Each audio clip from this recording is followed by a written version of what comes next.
Ed over here was talking about how it's starting to sleet in a nearby town. Well, it's a pretty far away town, but it's in our same state. It's starting to sleet recently in the last hour or so. And I was saying, like, every time I hear anybody say snow, sleet, I just leave. Wherever I am, I just leave. You know, even if you're in a place where there's no danger. Yeah, I gotta go. even if I'm at home. I'm at home. I'm cuddled up. I'm drinking some hot chocolate. I'm watching Avatar: The Last Airbender on the television, and I'm just and it starts sleeting outside. I go outside, I get in my car, and I just start driving.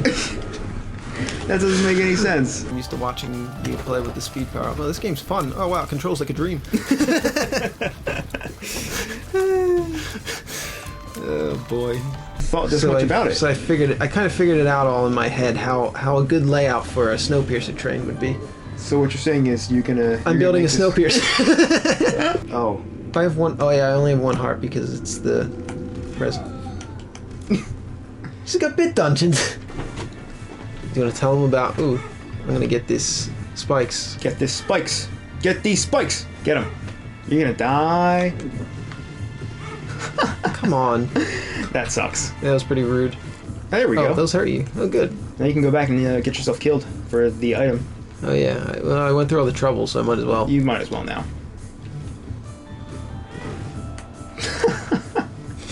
GG. No re. But anyway, Scruff McGruff, man. How did they get the letters to him? Because his address was Chicago, Illinois. That was where you had to send it. I think what they did was they just, when you sent it to Chicago and it wound up in their postal sorting facility, they would just go out on the street and the first dog that they saw, they would just drop it at his feet.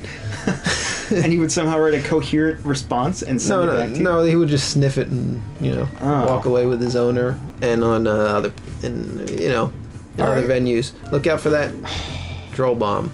The trash day after Christmas. Yeah? Yeah, Christmas tree graveyard day. How about it? Except for us. We took ours 3 trash days after Christmas. This is stupid.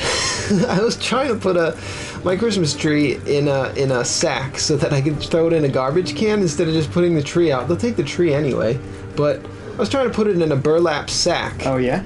Yeah, and but then I couldn't fit it quite in the sack. It was a big sack, like a sack of potatoes, like an old-timey sack of potatoes. I was gonna say, where did you get a burlap sack? 1950? Yeah, I bought a sack of potatoes in 1950, and I just never threw away the burlap sack. I've been keeping all kinds of products in there. You look pretty good, though. It's just a really good bag to have to carry things. Like, you can bring your Super Nintendo over your bud's house or something like that. Sure. In a burlap sack.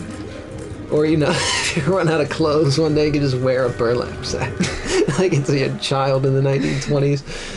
That's what children wore in the 1920s, right? Whoa. Burlap sacks. Got.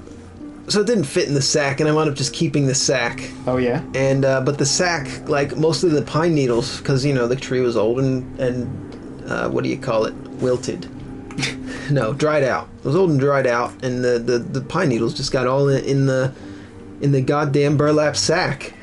So I just threw the burlap sack up in the attic, and it's a burlap sack full of pine needles now, with no smoke alarm.